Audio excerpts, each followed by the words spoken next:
Hi folks, Kim and I have just arrived at our game preserve in the Eastern Cape in South Africa. We traveled here from Idaho this time. And what I'm going to do and show you how I do it is I'm going to test the rifles for zero.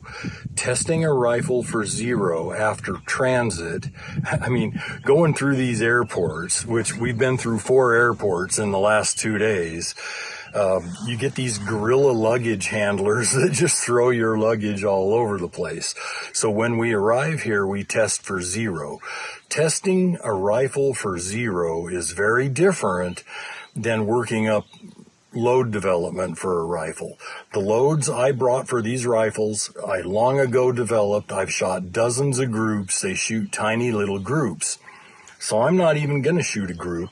I'm going to put targets up at 100 meters or 150 meters. I'm going to fire one shot. And if the bullet lands at point of aim, I know that the guerrillas at the airport didn't knock off the zero. If the zero is off, then I'll have to make scope adjustments, and then I probably will fire a group. But this is not load development. This is not testing for accuracy. That was done at home long ago with these guns. These are not new guns. They've been to Africa. They've been all over the world. They've been used a lot. I know the loads, and I know how well the rifles shoot them. But I do need to check my zero. And every time it seems like I go to Africa and don't check zero, I miss the first thing I shoot at, and I go, So I come back to the range. This is our little African shooting range. We've got targets out there to 200 meters. And I'm in the habit of always checking for zero at this point. It's a necessary thing that I have to do. So this little concrete shooting bench is very stable. And I'm going to lay a towel down on the concrete so that my rifles don't get laid on concrete. And then I'll go out and set targets up. Kim will stop filming. I'll go out and put targets up. And then we will shoot for zero. And hopefully none of the rifles will be knocked off. I have a .416 Rigby that I use all the time. Kim brought a 30-06. And I brought a Ruger 1022 for pests, and seems like the 22 gets the most use, but I'll check them all for zero, and then if everything's fine, Kim will probably show me shooting a little. If everything's fine, those rifles are ready to go. We'll load them, and we'll go out and do some hunting. We have a lot of culling we have to do. In addition, this year, our ranch manager was able to get a couple of Glock Model 19s and a Springfield Armory P35, I think they're calling them. It's a Browning high-power copy. And I'm going to I've got tons and tons of spare magazines in my pockets, and I'm going to run all these magazines with the ammo I want to carry and make sure everything is functional. I don't take anything for granted at all. And so I'll run ammo through all these magazines, probably just shoot at 15 yards. And these pistols need to be sighted in. These are new guns. So I'm testing them for reliability and for accuracy with the chosen ammo. I'm not that worried. I mean, these are, if I have to defend myself, or our manager has to defend himself, or Kim has to defend herself, it'll be within 15 yards. But still, I like my stuff reliable, and I like it sighted in. So we will show the pistol shooting after we're done checking the rifles for zero. Okay, friends, I have gone out to 100 meters and put a target up. And I put one up at 50 meters, which will be for the Ruger 1022. And the one at the 100 meters will be for my .416 Rigby and Kim's 30-06. And you can see you can see downrange probably. And then these little swinging steel targets here are just for close range fun shooting with the pistols. And Kim will pan and show you the pistols. These are all pistols that need to be proven. They're brand new. And then the rifles are already proven. We're just checking for 0, as we talked about in the first part of this video. I'm going to start with the 416 and get that one done first, and then I'll go to the 30-06, then I'll go to the 22, and then I'm going to spend an hour or two with the pistols. And the ammo I bought over here in Africa for the pistols is the Winchester Ranger ammo. It's 137 grain plus P, and I really see no point in shooting a 9mm unless you're going to use plus P ammo. Plus P ammo makes the 9mm so much more effective. And so I bought a case, well, the ranch bought a case of this Ranger, Winchester Ranger ammo, 127 grain plus P. I've used it before, it's good stuff. And so we'll get started. I'm going to do the 416 first after I put in hearing protection, because I'm already half deaf. I bought hearing aids for the first time in my life 2 months ago from a lifetime of shooting in the field with no hearing protection. And this really isn't sufficient, but it's sufficient enough to fire a few rounds. If I was going to be out here shooting for hours with the rifles, I would have not only the internal earplugs, but I would also have earphones. So another thing I do that most people don't is this rifle is loaded. My rifles are loaded. So I'm going to empty the rifle.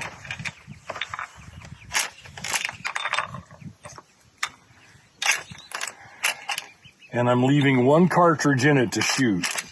When I do this kind of shooting, I don't like battering the cartridges that are in the magazine box, because even though this is a compressed charge of powder, it does push the bullets somewhat deeper, which if you push them very much deeper, you'll change your point of impact. So for shooting at the range, I just shoot 1 shot at a time. And it'll take me a minute to get all set up here.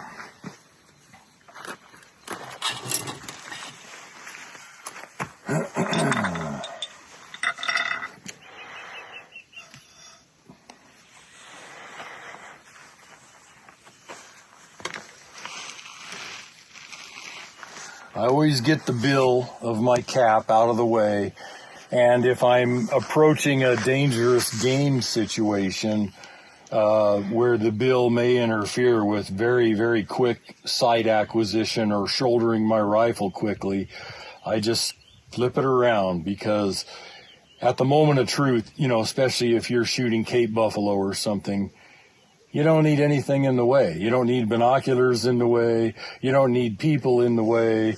You don't need the bill of your hat in the way. So anyway, I'll get this set up here and we'll fire a shot.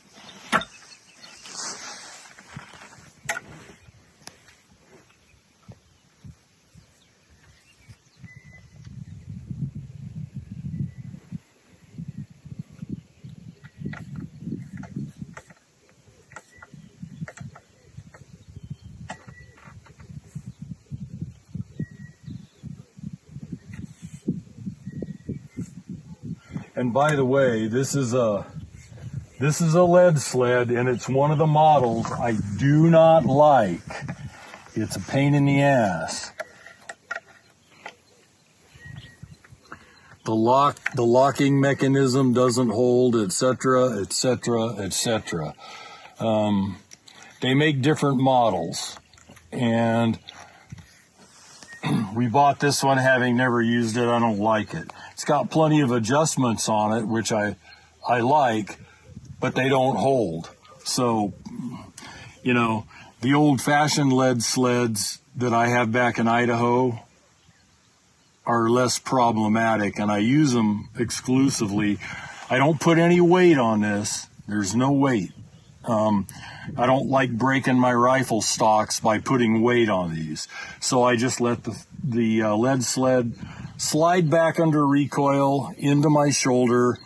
That way there's lots of give. If you put 50 pounds of lead weight on the front of this on a heavy kicking rifle like a .416 Rigby, you will break the stocks. And I'm not speaking hypothetically. I've broken stocks on 600 nitros, .416 Rigbys, 577 nitros. So I know what I'm talking about. And you know, this is a $25,000 rifle. And when you snap the stock in half, you feel like a freaking fool, which you are. And I am. I've done it. So we'll see where she hits.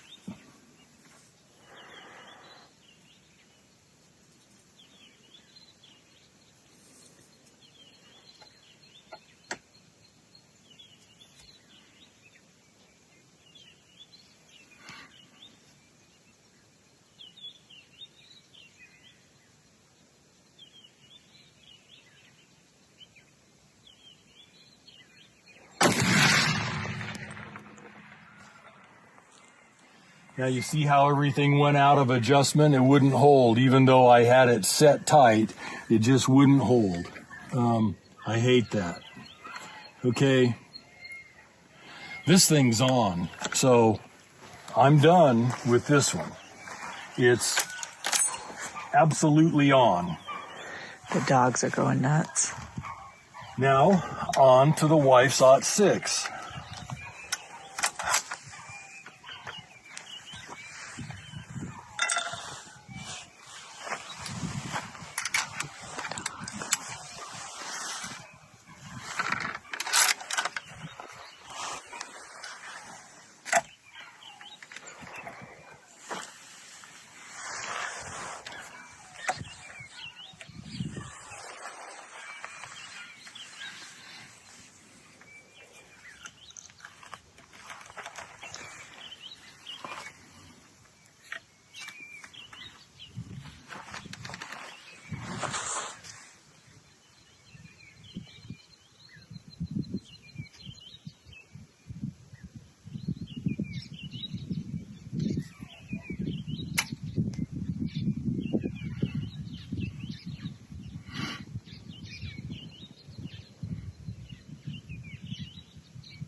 This thing is dead nuts on too. Dead nuts on. So,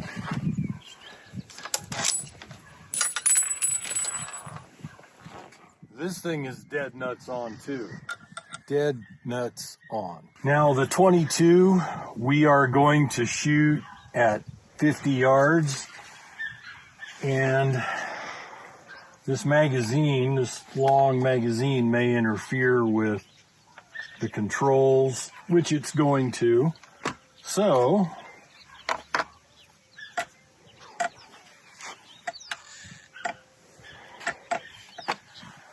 I have some 10 rounders that are flush. But one thing I'm going to do, and you'll think I'm really anal, which I am, because shit has to work.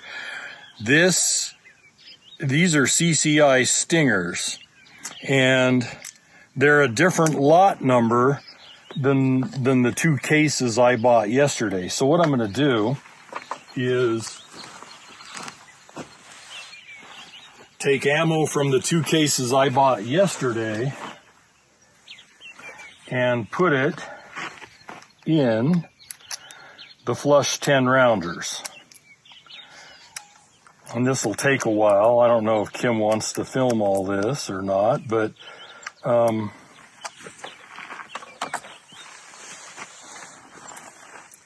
when you're testing for absolute reliability, lot numbers of ammo may or may not matter. But I'm not willing to take a chance. I'm going to test with the ammo that I have 1,000 rounds of here on the farm, not the old lot number that I bought 3 years ago that I've only got like 150 or 200 rounds left. I'm going to go into the new stuff and test it. And then, like, if I have kids here that want to go out and shoot grasshoppers or monkeys or whatever, I'll give them the other stuff and let them just hammer away with it. But this rifle will stay loaded, and it's our porch rifle. We get cobras, we get puff adders, we get all kinds of pests that just simply need to be shot. So here we go.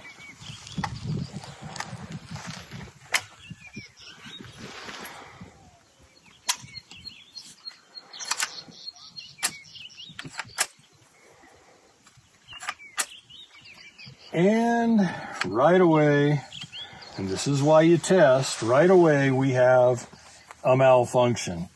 So I'm going to ask Kim to quit filming while I figure out why this is malfunctioning. It wasn't malfunctioning at home, but it is now. So I just figured out why the gun wasn't working. It's completely user error, which it generally is. I had already chambered a round last night so that I could keep a loaded firearm by the bed. And so just now, not realizing that, I tried to chamber another round on top of a round that was already chambered. 100% my fault. So here we go.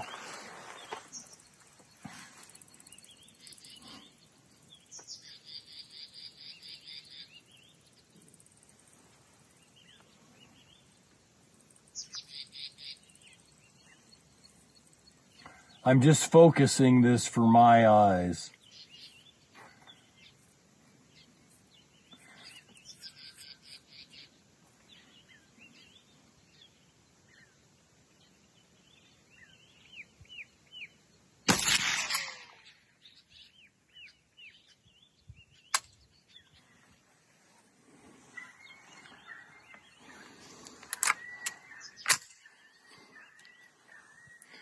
That was the damaged round that I tried to chamber on top of another round, which is why it didn't work.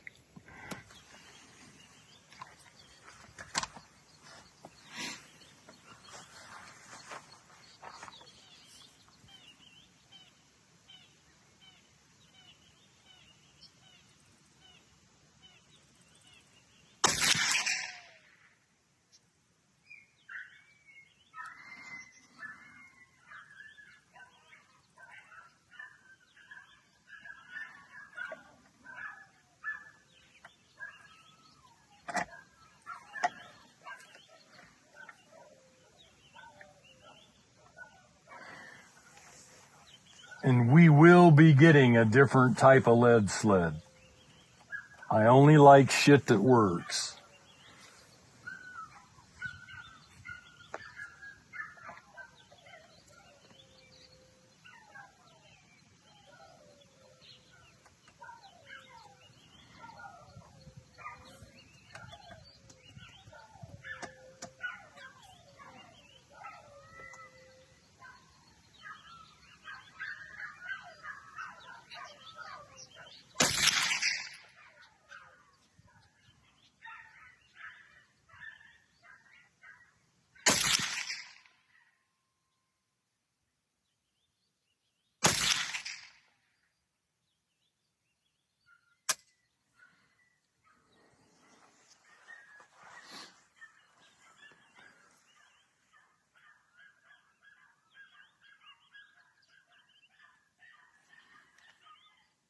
So this one needs some adjustment. And we find when we bring rifles anywhere on the airlines, for example, we brought 4 rifles. At least one of them needs adjustment. The other rifle, which you don't see here, is iron-sighted. It needs no adjustment. There's no scope to knock off. It's real sturdy, short little iron sights, and it's a 577 Nitro Express that I use when somebody's hunting buffalo. I use that as backup. But this is going to need a little adjustment.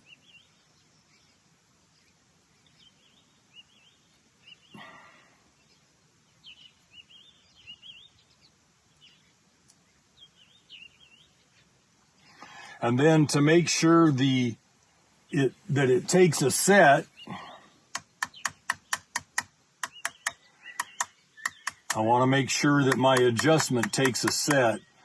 And these turrets, I mean, this isn't a high dollar scope. It's a loopholed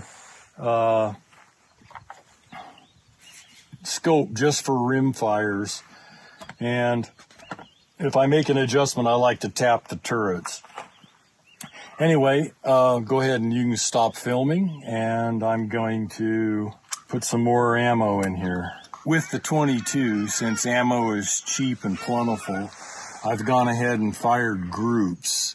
And I just, at 50 meters, I just fired a 6-shot group, and it put every shot into the 1.5-inch bullseye.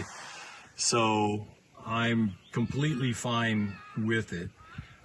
Happy with it. Now I'm going to walk up close to the targets, maybe 15 to 20 meters from the targets with the pistols, and I'm just going to see where they are as far as being sighted in. And it may be that I need to go over to the shop and drift adjust the sights and stuff like that. But this will be the first stage of finding out how close the pistols are. You know, when I want pistols dead nuts on, if I need to shoot the head off of a cobra or something, everything needs to be dead nuts on. So Kim's probably going to follow me up there, and I'll just do offhand some shooting with the pistols and find out where they're hitting. So we'll do that next. Okay, I'm only 10 meters away from our hanging steel targets. These guns aren't sighted in yet. I haven't even fired these guns yet. But just to do it, just because I'm in the mood to do something fun, I'm just going to take a couple of whacks at 10, 15 meters at these steel hanging targets.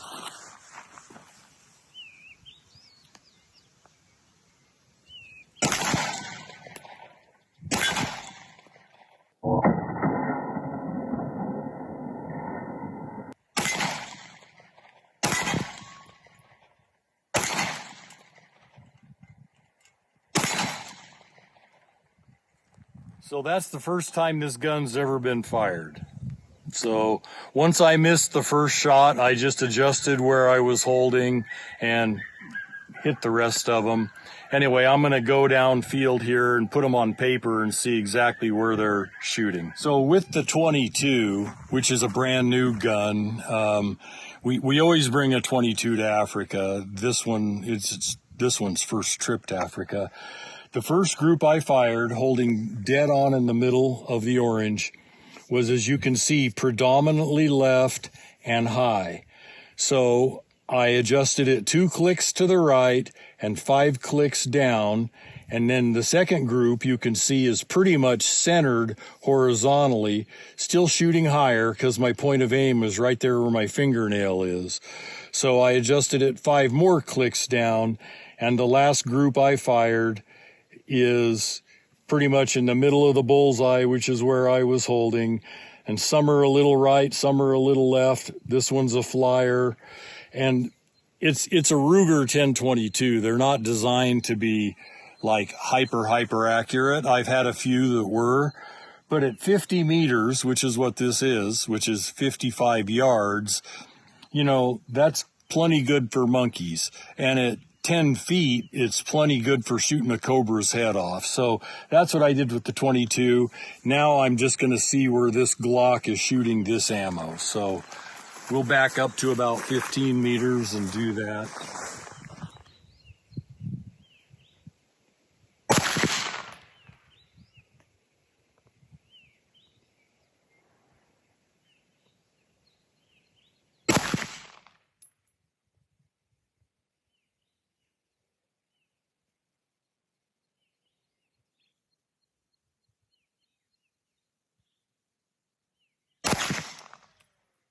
Let's go look and see where it's hitting. Now keep in mind I was shooting offhand, and I was using a 6 o'clock hold, and so at 15 meters, you know, I might be off an inch. This one's perfect, and I always like to hold 6 o'clock and see my bullets hit the target. So I'm a 6 o'clock holding guy. I like to see where they hit. And this is just the first 3 shots on paper. It's plenty accurate for self-defense against humans. I probably, well, not probably, I will shoot this a lot more, but I'm going to be out here for an hour or 2 doing this, so we won't film it. But when I'm done, I'll know exactly where this gun is printing with this ammo, and if I need to do a sight adjustment, I will. These sights, this rear sight, is drifted a little far right, and it's hitting a little right. Of course, offhand is not precision. It's not like shooting off a bench. But for combat guns, self-defense guns, I do almost all my shooting offhand. It keeps me sharp. It's very different than shooting off sandbags. So anyway, that's all we're going to show for today. These pistols, when I'm done, will be dead nuts on and deadly as hell.